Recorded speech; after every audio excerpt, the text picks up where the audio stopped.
What is up, guys? Welcome back to another episode of the Fantasy Fellow Show. My name is Kyle. In this video, it's August 4th. We're going to go over the training camp news and updates that you guys need to know from the major first week of training camps here. I'm going to hop into a screen share, and basically I'm just going to go through the NBC Sports news blurbs. And at the top of the list here is the Indianapolis Colts have signed running back Kenyan Drake. And I think this is more so to do with Zach Moss fracturing his forearm and missing probably the next 4 to 6 weeks. This is just another camp running back body for the Colts. Still not sure what's going on with Jonathan Taylor. Again, I think this is more news about Zach Moss than it is about Jonathan Taylor. They really didn't have a lot of running backs in the Colts system. You know, they had Zach Moss, of course. They have Deion Jackson. They have the rookie Evan Hull. After that, it got thin really quick. So this just makes sense to replace Zach Moss for the month of August. We don't know if Kenyan Drake's even going to make the team quite yet. So we'll see. I think Kenyan Drake's an interesting player. He might even be the best running back on the team if Jonathan Taylor's not there. So we'll see what happens. I'm not really I'm putting Kenyan Drake into my projections for season long here, but it's not really affecting JT's numbers. Again, I'm still holding out hope that Jonathan Taylor does report for week 1, but we shall see. Kenyan Drake to the Colts. Malik Hooker agrees to a 3-year deal. This one's kind of nothing, but Dwayne Eskridge, the kind of number 4, number 5 receiver for the Seattle Seahawks, suspended 6 games. That's just going to put more snaps on JSN's plate, so that's good news for him there. Another suspension here for the Chiefs edge rusher. Let's look at the rookie tight end Sam LaPorta for the Detroit Lions. The Athletics' Colton Pouncey notes that Sam LaPorta looks like a tight end 1. He says Pouncey isn't leaving much up to interpretation here, as he also noted LaPorta is always with the starters and looks like the most talented tight end on the team. LaPorta accounted for 35% of Iowa's receiving yards as a senior, an outstanding number for a tight end. He also ranked top 5 in missed tackles forced and yards after the catch among Power 5 tight ends. So LaPorta he's one of those guys that I don't think I'd feel comfortable with him in my starting tight end spot to begin the year, but putting him on your bench could look pretty nice. Again, we don't really trust rookie tight ends. There's really only been Kyle Pitts has kind of been one of the only guys that's had a decent rookie tight end season, and he did hit 1,000 yards in that season. I don't know if Sam LaPorta is going to be doing quite that, but I do think there's going to be a moment where Sam LaPorta, he could be a waiver wire pickup for you, a couple spot starts, that kind of thing. And they need passing weapons. They have Amon-Ra St. Brown, Jahymr Gibbs, but after that, there's a lot of unproven depth at the receiving position. So LaPorta, I think there's room for him on your bench in redraft leagues. This was probably the biggest news of the day. Running back Alvin Kamara finally got his suspension handed down to him, and it's going to be 3 games. Now, my projections had been planning for 4 games, so I had to move up a little bit of the numbers to get Kamara in there, and I have him as basically a fringe running back 2 in my projections. Now, on a points per game basis, he's probably a top running back 15 to 20. When he's healthy, he's going to be a really solid running back 2 for us this season. They do have Jamal Williams. They do have the rookie Kendre Miller, who will both of those 2 guys will be used heavily in those 3 games without Kamara. So my plan, if I want to draft Alvin Kamara, because he's a decent ADP right now. He's going in the 7th or 8th round. If he moves up, I might have to pause that a little bit, but I'm still interested in the 7th or 8th round Kamara based on wherever your platform is and his ADP is. But there's room to put Kamara on your team and then find a running back 2 for the first month, because when Kamara comes back, I think he's going to be a running back 2. Now, whether you draft Jamal Williams, Samaje Perine, there might be some other running backs that fit nicely for the month of September, veteran backs that can, hold down the fort and get you double-digit fantasy points here. So I'm still interested in Kamara, but I do think Jamal Williams will have a season-long usage as a low-end RB2 flex play. So good to see Kamara only 3-game suspension. Braxton Berrios making some noise in Dolphins camp here. ESPN's Marcel Louis Jacques believes Braxton Berrios will be the Dolphins' 3rd receiver. He's competing over there with Robbie Anderson. Robbie Chosen, I guess, is his new name. And then they did sign Cedric Wilson last year. So it's a decent, 3 group of receivers there fighting for that 3rd, 4th spot. So I do think Berrios is probably the best slot receiver of the group here, and he could be a sneaky guy in best ball picks. Probably not interested in redraft. He's going to go undrafted in probably all of our drafts in August, but he might be a waiver wire guy at some point. So just file this away. We might need to add Braxton Berrios at some point this season. James Lynch, torn ACL for the Vikings. This one I thought was really important today. When I saw this on the Twitter timeline, I was like, oh boy. The Philadelphia Inquirer's Josh Tolentino reports Eagles running back Kenneth Gainwell has been the team's featured running back during the 2-minute drill in training camp. And this is big news because DeAndre Swift right now, depending on where you're drafting, I think ESPN's got him as like a 6th round pick. I'm not sure where Yahoo has him, but he's also like a 7th or 8th round pick in best ball drafts right now. So DeAndre Swift, if he's not going to get the 2-minute drill all to himself, meaning at the end of the first half and end of the games, that's going to be a huge hit for his fantasy numbers because we want him to catch the ball. But man, if they're putting out Kenneth Gainwell in those high value situations, I mean, think about like Antonio Gibson, those running backs that come in, 2-minute warning and they're trying to move the ball, get to field goal position or score a touchdown at the end of the half, or they're trying to do the same thing at the end of the game. Those running backs can easily rack up 2 or 3 catches in that 2-minute scenario. So if Swift's not going to be the clear guy there, that's going to lower some of his projections for me. And I had to take off some targets for DeAndre Swift. It pushed him more towards, like in between running back 30 and 36. So Swift, a little bit of a knock here. Kenneth Gainwell moved up a little bit in my numbers here. And just based on ADP, Kenneth Gainwell's free. If you're nervous about Swift, you should probably take a stance on either Rashad Penny or Kenneth Gainwell. I think Penny's the best running back on the team between first and second down. Like he's going to be their best runner. But the best pass catcher, this one's interesting. We're not sure if it's Swift or Gainwell yet. So I would say pause on taking DeAndre Swift right now in fantasy drafts because he costs a 6th round pick. I think there's better players in his range right now. And if Swift is basically just like he's going to be a borderline flex running back, I think, for us. And Kenneth Gainwell might offer that same upside, and he goes basically undrafted in redraft league. So big win for Kenneth Gainwell here. And I'm not saying that this is going to hold all August here. We might change our tune on this. Maybe tomorrow we get a report that's, Swift is back in the 2-minute offense. So we'll see here, but I do think this is very notable for the Eagles projections.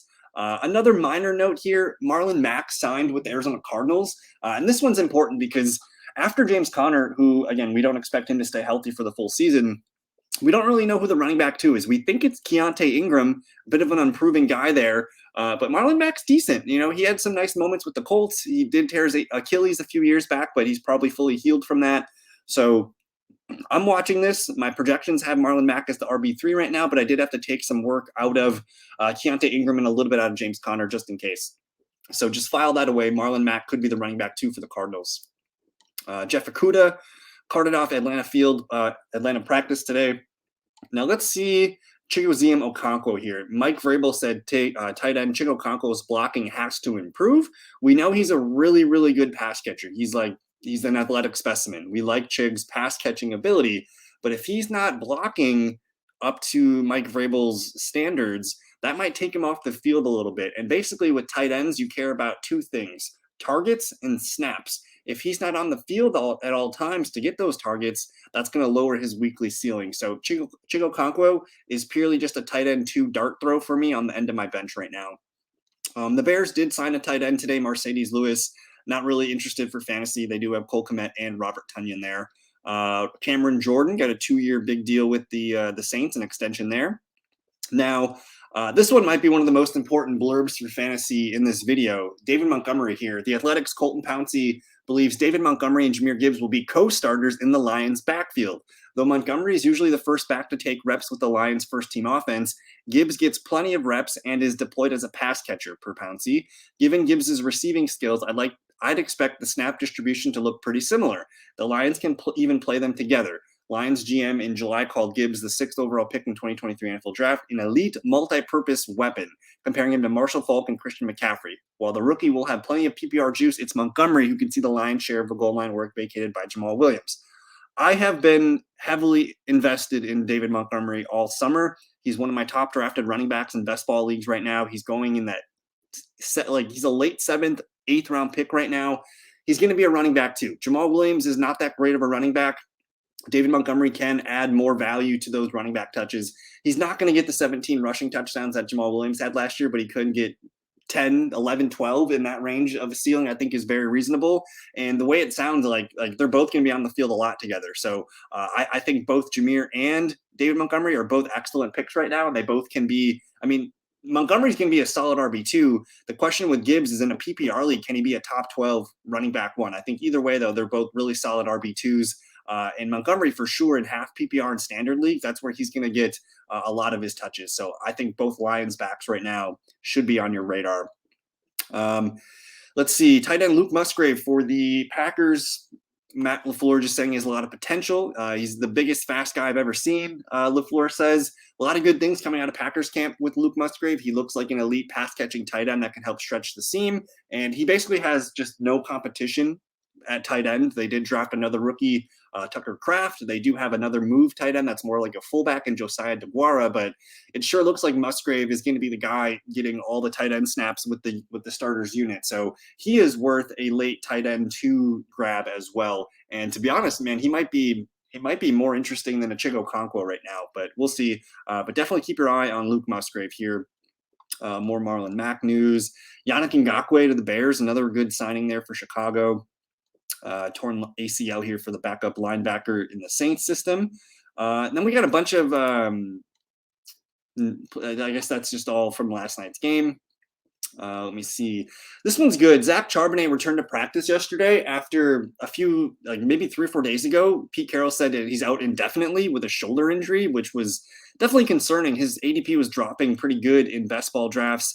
Not sure about the ESPN Yahoo leagues, but I was able to buy Zach Charbonnet on a dip. The way that I'm kind of viewing Seattle's offense is it's going to be somewhat like a Nick Chubb, Kareem Hunt split, where they like Charbonnet a lot as a pass catcher.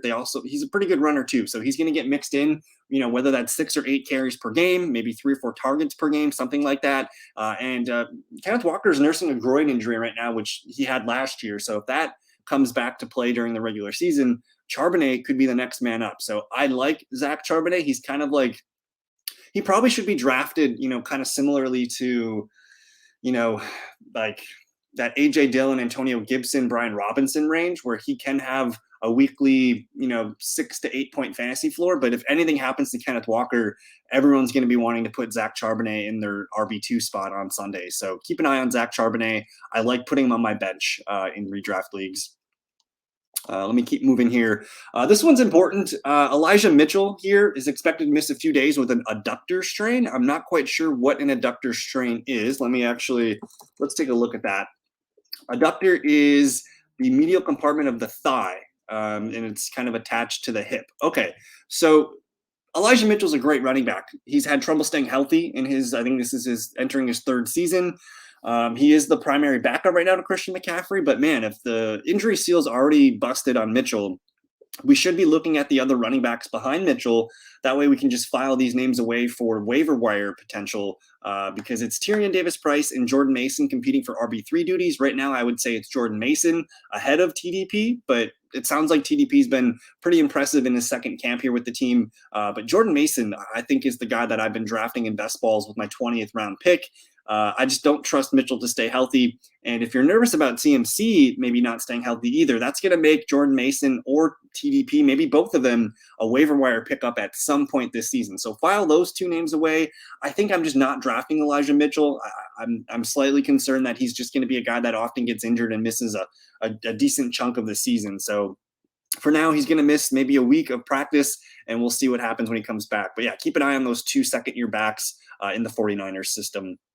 Javonte Williams is going to play in the preseason games, which is good. That means he's on track, and hopefully they don't give him too much, too fast, too soon kind of thing. I think when you're drafting a guy like Javonte Williams, I don't know if I'd be comfortable starting him week 1 on my fantasy lineup, but putting him on my bench and seeing what his workload looks like.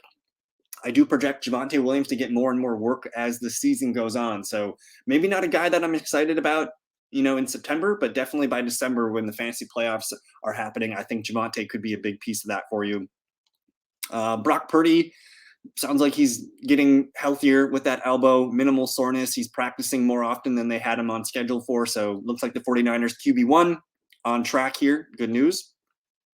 Let me see what else we can find. I'll go through one more here. Good news for Isiah Pacheco. It looks like he's going to be cleared for contact in a couple of weeks. August 20th is his date. He has been a participant in practices, but not so much, with the pads on and stuff. He's kind of just doing stuff on the side, but he is there. He's in camp. He's in full intent, and he is a sleeper running back too for you guys. He's going to get a lot of touchdown opportunities this season, and he is going to lead the team in carries. I feel pretty good about saying that. So you kind of want Chiefs running backs, whether it's Pacheco, McKinnon, I'm fine either way, but I think Pacheco is a really good pick in a standard or half PPR league because dude's going to get, 12 to 15 carries per game and a pretty good chance at, punching one in the end zone every week. So I like I like Pacheco, my bad. This one's weird. Ron Rivera saying don't sleep on Jacoby Brissett when asked about the team's quarterback competition. We'll see. I'm expecting Sam Howell to get the start week 1. And as long as he's playing competent ball, he'll be the starter. But I totally wouldn't be surprised if we see Jacoby Brissett start a handful of games this season at some point. So keep an eye on him. J.K. Dobbins, this one's a huge question mark. John Harbaugh said he's not sure when he's going to see J.K. Dobbins return to the team. J.K. is present at the Ravens camp right now. He's not doing a lot of stuff. He's still on the PUP list. So hopefully that happens to change in the next week or two, but we have basically a month until football. I know he's frustrated with his contract, and that might be why he's still on the PUP list. So we'll see. But there are signs here that, one, he's with the team. I read an article where he was talking to the GM and he dapped him up and all that good stuff. So hopefully something soon with J.K. Dobbins. We want him on our teams if he's going to be starting for week 1. So we'll keep an eye on that situation. Colts released Amari Rodgers. There's the Alvin Kamara suspension news. And Zay Flowers, man. We got to talk about Zay Flowers for a minute because it sounds like Zay and Odell Beckham are solidifying themselves as the top 2 wide receivers in Baltimore. And it seems like every day on Twitter or The Athletic or even in NBC Sports here, I'm seeing more and more blurbs about Zay Flowers just looking really good. The dude's going to get open a lot. He's probably the starting slot receiver. He's going to be on the field quite a bit too because Rashad Bateman's not yet off the PUP list and practicing. So the way the pecking order is for the Ravens receivers, Zay Flowers, Beckham, Bateman. And Flowers has a really good chance at being the number 2 target in this offense, and I think you want to be excited about that. So in your redraft leagues, Zay Flowers, 9th, 10th round pick, man, that sounds really, really good. And one of my favorite things to tell people is to make sure you draft a rookie wide receiver every year in your redraft leagues. Right now, I think Zay Flowers has got the best cost associated to his ADP, and he's going to be used just as much, maybe not, if not more than a JSN or Jordan Addison. So draft Zay Flowers when you can. Najee Harris here says the Athletics' Mike DeFabo believes there's no doubt the Steelers will lean heavily on the ground game. I think Najee Harris is fine as a running back too. Feels to me like hitting a single, not a home run, because I do like Jaylen Warren, and I think the Steelers do like Jaylen Warren as well. So if you're at that point in the draft and you need a running back too, grab Najee Harris. I'm fine with it. But otherwise, don't sleep on Jaylen Warren, who I think is going to be a pretty good back. This one's interesting. We know the Vikings have a running back 2 competition brewing here between Ty Chandler, Kene Nwangwu, Dwayne McBride, and Alexander Madison did get dinged up in practice last week. So the note here is Ty Chandler has not overly been impressive to start training camp here. So we're monitoring Vikings running back 2 because if anything happens to Madison, we're going to be looking at that for the waiver wire. And then it's just like Zay Flowers, man. I can't go a day without seeing Dalton Kincaid stuff on the timeline. Dude's just making plays out there with the starting unit. So Brandon Beane, general manager, said the team could use more 2 tight end sets this season. The team will be using more 2 tight end sets this season because, one, they have Dalton Kincaid. They have to get him on the field, and he's not really a tight end. So even though he's listed as a tight end, they're going to use him in the slot. He's going to be a slot tight end. Don't expect him to be, hand in the dirt, blocking defensive ends and that kind of stuff here. But I like Kincaid. I think there's room for him as your tight end too. In redraft leagues, I don't feel comfortable with him as my 1, but definitely on my bench, big part of the Bills offense. I think I'm happy with that. But hey, that's going to be it for me, guys. I'm going to post the link to this article feed. If you guys want to check it out, you guys can find it in the comments below. But that's going to do it for me, guys. Thank you for tuning in. Don't forget to like the video, subscribe if you are new, and enjoy your weekend. Peace, guys.